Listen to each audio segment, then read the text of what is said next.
Finally one piece का 1140 chapter spoiler आ चुका है। हाँ भाई, फाइनली आ चुका है। अब कोई हमारा बीच में ब्रेक नहीं होने वाला। बाय द वे चैप्टर है भाई, इसका स्पॉइलर है भाई, एक नंबर का नॉन स्टॉप है। क्योंकि चैप्टर में होता ही कुछ ऐसा है, क्योंकि जो हमारा लूफी होता है वो भाई हमारे गवान से डायरेक्ट फाइट कर लेता है।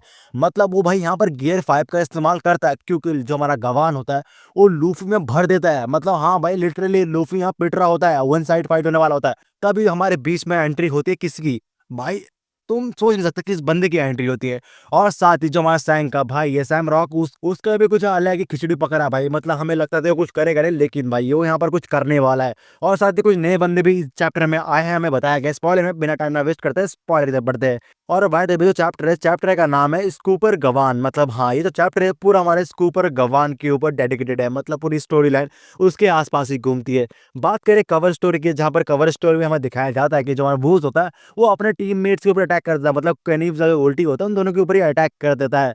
और दूसरी हम मेन स्टोरी में देखते हैं, जब हमारी स्टोरी होता है वहीं से स्टार्ट होता है, जब हमारा नेक्स्ट चैप्टर खत्म होता है, जहाँ पर इसके ऊपर गवान होता है साहब बोलता है अगर तुझे चाबी चाहिए तो मेरे से फाइट करके दिखा।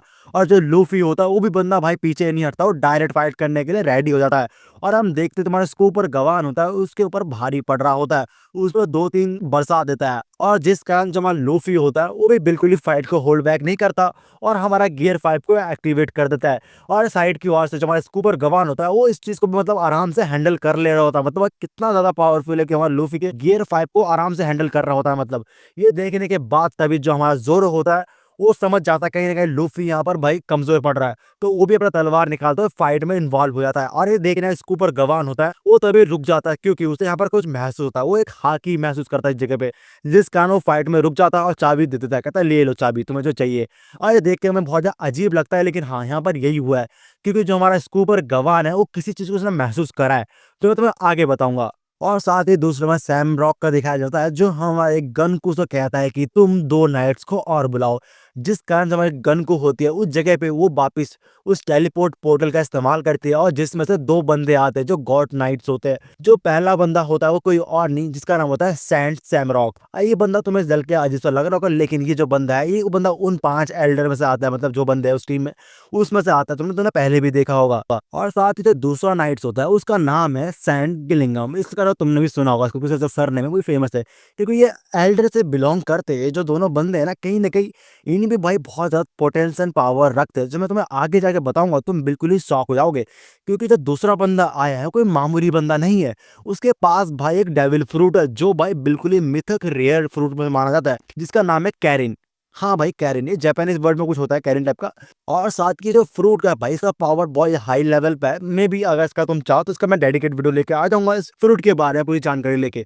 और साथ ही दूसरी ओर जो हमारा सैमरॉक होता है इन दोनों नाइट्स को देख बिल्कुल ही शॉक हो जाता है। वो तभी कहना स्टार्ट करता है गन को तुमने इन दोनों को क्यों बुलाया आखिरकार। लेकिन जो बंदे होते हैं दोनों वो कहना स्टार्ट करते तुम्हारा बहुत हो चुका है, सैमरॉक तुम्हें यहाँ पर जाना पड़ेगा। और अब भाई हमें लगता था कि यहाँ पर कुछ होने वाला है, लेकिन जो सैमरॉक वो यहाँ से निकलने वाला है। दूसरी यहाँ पर फाइट चल रही है, यहाँ पर किसी हाथी सेंस हो रहा है। और साथ ही जो हमारा गवान है उसने इन लोगों की हाकी यहाँ पर सेंस करी है, जिस कारण उसने वहाँ फाइट बैक कर दिया। मतलब वहाँ फाइट करना उसने मना कर दिया। उसे पता था अगर वो उस जगह फाइट करता है जोरो और हमारे लूफी से, तो उसका बहुत ज्यादा पावर वहाँ पर बेस्ड होगा, जो आगे जाकर इस्तेमाल नहीं कर पाएगा, जिस कारण उसने फाइट बैक करना बंद कर दिया। और साथ ही दूसरे जो जोरो और लूफी के फैन है, तुम्हें लगता होगा कि जो हमारा गवान है वो कहीं ना कहीं डर चुका है, लेकिन नहीं भाई, यहाँ पर ऐसा कुछ भी नहीं हुआ, वो डरा नहीं है। वो बस उसने हाकी महसूस कर लेती, जिस कारण उसने फाइट बैक मतलब उसने होल्ड कर दिया। उसे अपना एनर्जी यहाँ पर वेस्ट करना नहीं चाहता है। उसे पता कि आगे और भी बहुत कुछ होने वाला है, और जिस कारण उसने खुद को यहाँ पर प्रिपेयर करके रखा है, उसे पता कुछ होगा। और दूसरी ओर भाई यहाँ पर एक बहुत चीजें मुझे अजीब सी लगी, क्योंकि भाई हमारा लूफी पीट रहा है गियर 5 में भी होने के बाद भी वो बंदा आराम से संभाल ले रहा, और उसको भाई हमारा जो जोर है उसे फाइट ज्वाइन करना पड़ रहा। मतलब तरस खा के यार, ऐसा नहीं होना चाहिए यहाँ पर। क्योंकि जो हमारा लूफी बंदा वो इस जगह पर अगर कमजोर पड़ रहा है, तो भाई वो आगे जाके कैसे फाइट करेगा यार। मे भी भाई हमारा जो गवान है वो आगे जाके इसका वो बन सकता है टीचर। मतलब हाँ ऐसा बन सकता है, मैं बस बता रहा हूँ, ऐसा कुछ कंफर्मेशन नहीं है, बट मे बी हमारा जोरो लूफी कुछ भी कुछ सीख सकते हैं। और साथ ही हमें यहाँ पर ये भी लास्ट में बताया जाता है, जो हमारा सैमरॉक होता है वो लौट रहा होता है इस जगह से। वो जाने से पहले वो एक बात बोलता है यहाँ पर, लगता है कि अब मचने वाला है, वो गेम वापस स्टार्ट होगा।